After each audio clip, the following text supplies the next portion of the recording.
अस्सलाम वालेकुम, कैसे हैं आप सब। मैं हूं जहां से पाकिस्तानी। कल खान ने फिर से फट्टे चक दिए। जर्मनी के टीवी चैनल पर उसका इंटरव्यू था खान का, और उसमें एक सहाफ़ी थे रिचर्ड नामी।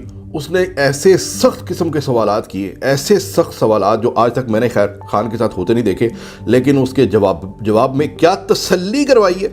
यानी कल का इंटरव्यू 30 मिनट का अगर आप देख लें, और मेरे जाले पटवारी भाई अगर किसी को पैसे दे के उर्दू में तर्जमा करवा कर वो देख ले कि खान ने क्या कहा है और वो जो बातें कर गया, आप मानने पर मजबूर हो जाएंगे कि कायद आज़म के बाद अगर इस मुल्क को कोई लीडर मिला है ना जिसको कौम की फिक्र है, अपनी जान की नहीं कौम की फिक्र है, तो ये खान है। मैं कुछ चीज़ें आपको बताता हूँ मुख्तसरन, थोड़ी थोड़ी सवालात और साथ में उसके जवाबात क्या थे। अच्छा, सबसे पहले उसने सवाल किया कि रूस को अब भी, ये जो इतना हो गया है, 90 दिन हो गए हुए हैं आपको कुर्सी से उतरे हुई, अब भी क्या आप रूस की मुखालफत करोगे इसके ऊपर कि नहीं, कि जंग लगी रूस के साथ, उसने हमला किया यूक्रेन के साथ। तो खान ने इसके जवाब में कहा कि भाई मैंने तो कभी किसी फौजी ऑपरेशन की हिमायत की नहीं। यानी मुझे तो ये लगता है कि दुनिया में फौजी जंगें होनी नहीं चाहिए। तो मैं तो जब इराक का मामला हुआ था, जब अमेरिका ने इराक पे हमला किया, जब अमेरिका ने अफगानिस्तान पे हमला किया, मैंने तो तब भी खुलकर कहा था कि ये जंगें नहीं होनी चाहिए, ये कोई हल नहीं है, डायलॉग हल है। इसके ऊपर सहाफ़ी ने बात काट कर कहा, कहता है इराक के मामले में तो आप अमेरिका को लताड़ गए हो, अफगानिस्तान के मामले में आप अमेरिका को लताड़ गए हो, लेकिन रूस और यूक्रेन के मामले में आप रूस को लताड़ते क्यों नहीं है खुल के। सवाल तो बड़ा टाइट था उसका, लेकिन खान का जवाब भी फिर ये टाइट था।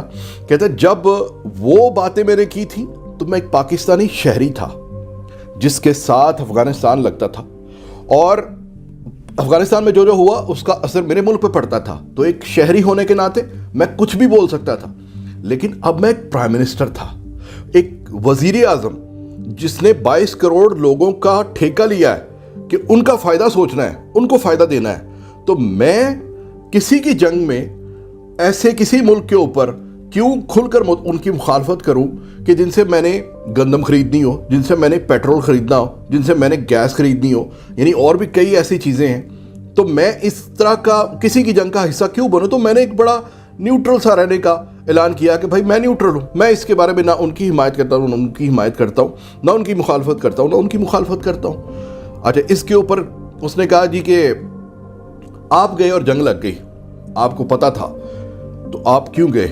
उसने कहा भाई मुझे पता ही नहीं था, मैं जब वहाँ पहुँचा हूँ तो उसके अगले रोज़ इन्होंने जंग कर दी है। मेरा विजिट चूँकि ये जो रूस का था ये बहुत पहले का प्लान किया हुआ था, और ये किया भी इसलिए था कि आज से 6 साल पहले गैस पाइपलाइन के ऊपर हमारा मुआहदा था, और इतने सालों में हमारी उनके साथ बन नहीं रही थी। तो हमने ये सोचा कि हम अमेरिका के ब्लॉक में रहे इतनी देर तक, तो रूस से दूर हो गए।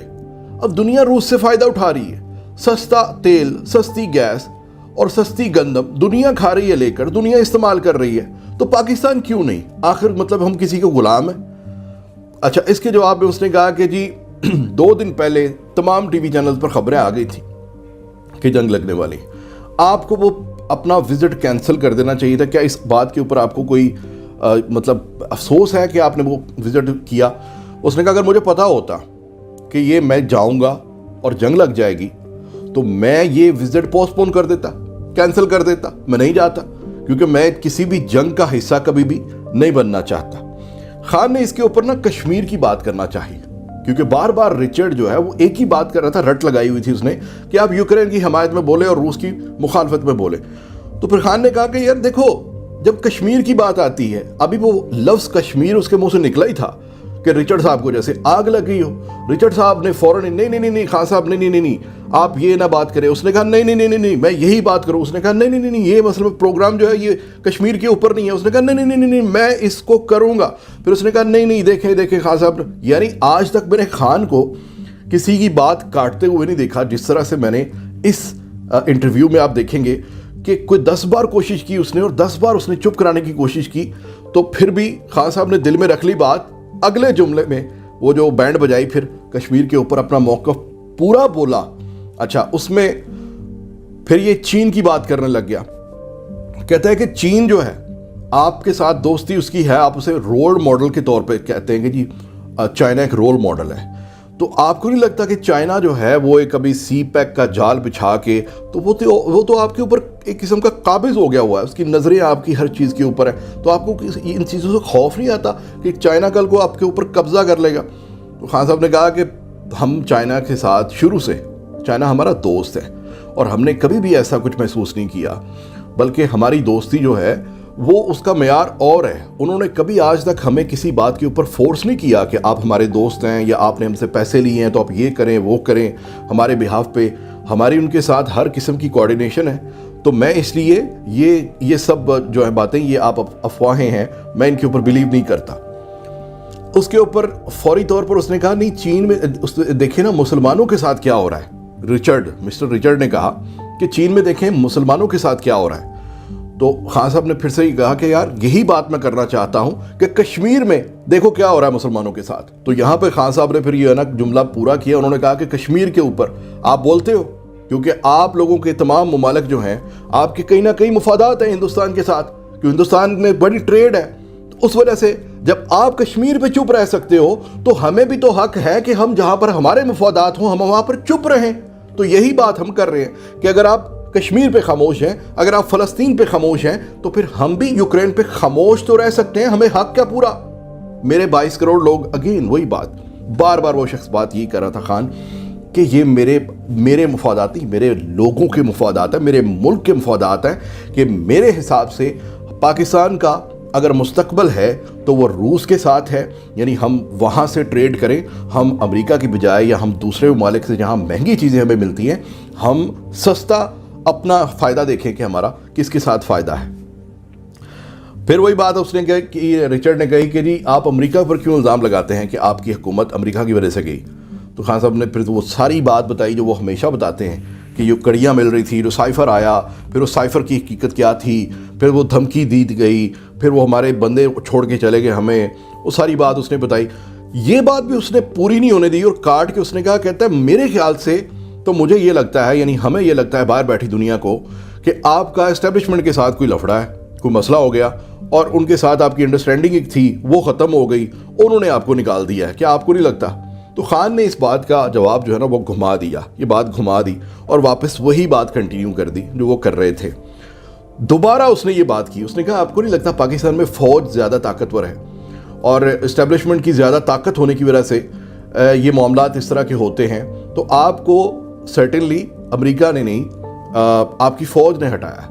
یعنی وہ چاہ رہا تھا کہ خان صاحب اپنے ہمارے اس انٹرنیشنل ٹی وی پہ بیٹھ کے اپنی فوج کے بارے میں کوئی اگریسو بات کر دیں۔ خان صاحب نے اس کے اوپر بھی بالکل نارمل سا وہ جو ہے نا جیسے ٹرن لیا جاتا ہے کہ نہیں یار اس بات کو ایسے نہیں ایسے کرو، تو وہ کہتا ہے کہ آپ ڈرتے ہیں، کیا آپ فوج کا نام لیتے ہوئے یا سپہ سالار کا نام لیتے ہوئے یا آپ اسٹیبلشمنٹ کا نام لیتے ہوئے کیا آپ ڈرتے ہیں؟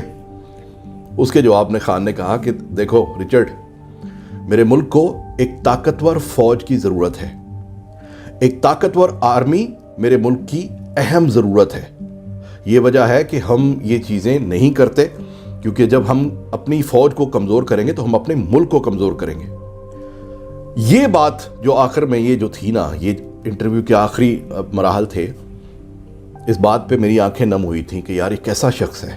کیا آپ امیجن کر سکتے ہیں کہ یہ بات اس طرح سے اپنی فوج کے ساتھ محبت یا اپنی فوج کی جو ایک ضرورت ہے اس ملک کی، ایک طاقتور فوج جو ضرورت ہے اس ملک کی، کیا اس چیز کو نواز شریف کر سکتا ہے، شہباز شریف کر سکتا ہے، مریم کر سکتی ہیں، بلاول کر سکتا ہے، زرداری کر سکتا ہے، مولانا کر سکتے ہیں؟ بلکہ یہ تو نام لے لے کر ہر جگہ پر سپیکروں کے اوپر، لاؤڈ سپیکروں کے اوپر یہ نعرے مارتے رہے ہیں ان کے خلاف، نام لے لے کر، ہمارے اداروں کے سربراہان کا نام لے لے کر، جس کی میں ہمیشہ سے مخالفت کرتا ہوں کہ ایسا نہیں ہونا چاہیے، کیونکہ ہماری فوج کا مورال جو ہے وہ اپنے سپہ سالار پہ ہوتا ہے۔ جو بھی ہو رہا ہے اس کی کوئی نہ کوئی وجہ ہوگی، وہ وجہ ختم ہوگی تو یہ معاملہ صحیح ہو جائیں گے۔ 70-75 سال سے ہم اسی طرح سے چل رہا ہے ہمارا ملک، ظاہر ہے اگین اس کی ایک اور وجہ خان صاحب نے بیان کی کہ یہ فوج کی طاقت ضروری کیوں ہے، یہ فوج ایک طاقتور ضروری کیوں ہے۔ انہوں نے کہا ہمارے خطے میں جہاں ہندوستان کے ساتھ ہمارا ایک لمبا بارڈر ہے، افغانستان کے ساتھ ہمارا ایک لمبا بارڈر ہے، ایران کے ساتھ ہمارا بارڈر ہے، اور اس کے علاوہ ہمارا سی پیک سمندر ہمیں لگتا ہے، बलूचिस्तान हमारे खित्ते में जहाँ पर हम रहते हैं, जहाँ पर पाकिस्तान वाक़या है, हमें एक ऐसी स्ट्रॉन्ग आर्मी की ज़रूरत है कि जो दुश्मन को मुंह तोड़ जवाब दे सके। इसलिए हमेशा मैं कहता हूँ कि हमारी मुल्क की ताकत जो है, हमारी फ़ौज की ताकत जो है, उसको हमें हमेशा बरकरार रखना है, बल्कि ज़्यादा करना है, ताकि हम जहाँ पर खड़े हैं वहाँ हम कायम रह सकें।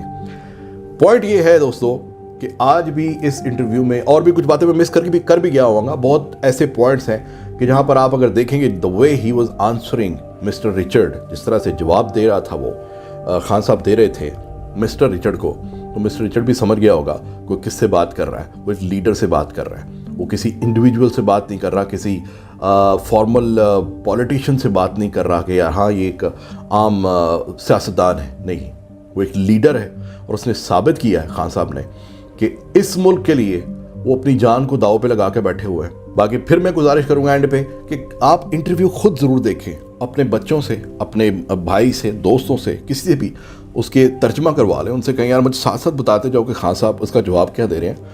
आप अगर वो सही तर्जमा को करके सुना गया आपको, तो सारे इंटरव्यू का, टोटल इंटरव्यू का, मैंने बहुत सारी चीज़ें छोड़ दी होंगी क्योंकि इतना ज़्यादा टाइम नहीं है, तो आप जान जाएंगे अगेन कि he is not a politician, वो सियासतदान नहीं है, ही इज़ अ लीडर। हमें इसकी कदर करनी है। पाकिस्तान जिंदाबाद।